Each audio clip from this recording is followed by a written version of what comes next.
తెలుగు రాష్ట్రాలతో పాటుగా దేశవ్యాప్తంగా icon star Allu Arjun Pushpa 2 cinema మ్యానియో కనిపిస్తోంది. సినిమాల పెర్ఫార్మెన్స్ మాత్రమే కాదు, కలెక్షన్ విషయంలో అసలు తగ్గేదేలే అంటున్నారు. తొలి రోజు వసూళ్లలో పుష్పరాజ్ జోరు కనిపించింది.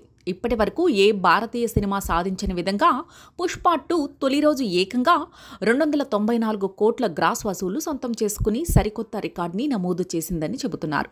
తెలుగు రాష్ట్రాల్లోనే కాకుండా హిందీలోనూ ఓవర్సీస్లోనూ సినిమా సత్తాచాటగా హిందీలో 72 కోట్లతో అత్యధిక వసూలు సాధించిన తొలి చిత్రంగా నిలిచింది పుష్ప 2. తెలుగు రాష్ట్రాల్లో నైజాంలో 30 కోట్లు వసూలతో సరికొత్త రికార్డ్ చేయగా, అంతేకాదు ఓవర్సీస్లోనూ మంచి వసూలు చేసింది.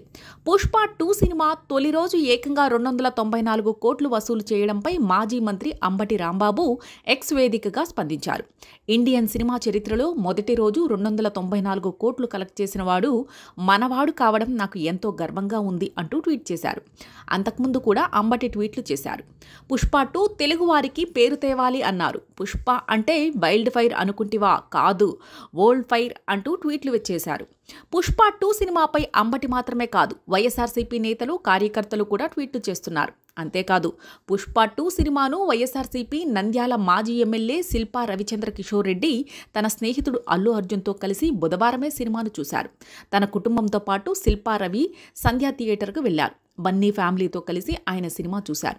రవి అల్లు అర్జున్తో కలిసి దిగిన ఫోటోలను సోషల్ మీడియాలో షేర్ చేశారు. దీంతో ఈ ఫోటోలు వైరల్గా మారింది. సినిమా చూసిన తర్వాత శిల్పా రవి స్పందించారు. పుష్ప సినిమాలో అల్లు అర్జున్ మరో స్థాయికి చేరుకున్నారు. ఇండస్ట్రీలోనే బిగ్గెస్ట్ హిట్గా పుష్ప నిలుస్తోంది. ఈ సినిమాలో నాకు బాగా జాతర ఎపిసోడ్ నచ్చింది. గంగమ్మ తల్లి అవతారంలో ఐకాన్ స్టార్ తన నట విశ్వరూపంతో గూస్ బంప్స్ తెప్పించారు.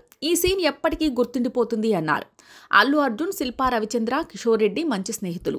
ఏపీ సార్వత్రిక ఎన్నికల సమయంలో రవికి మద్దతుగా బన్నీ నంద్యాల వెళ్లారు. అక్కడ అనుమతి లేకుండా ర్యాలీ తీసినందుకు, జనాలు గుమ్ముకూడేలా చేసినందుకు అల్లు అర్జున్, శిల్పా రవిపై పోలీసులు కేసు నమోదు చేశారు. అయితే అల్లు అర్జున్, రవిలు ఏపీ హైకోర్టును ఆశ్రయించారు. కేసును కొట్టేయాలని కోరారు. విచారణ జరిపిన కోర్టు ఈ కేసును క్వాష్ చేసింది.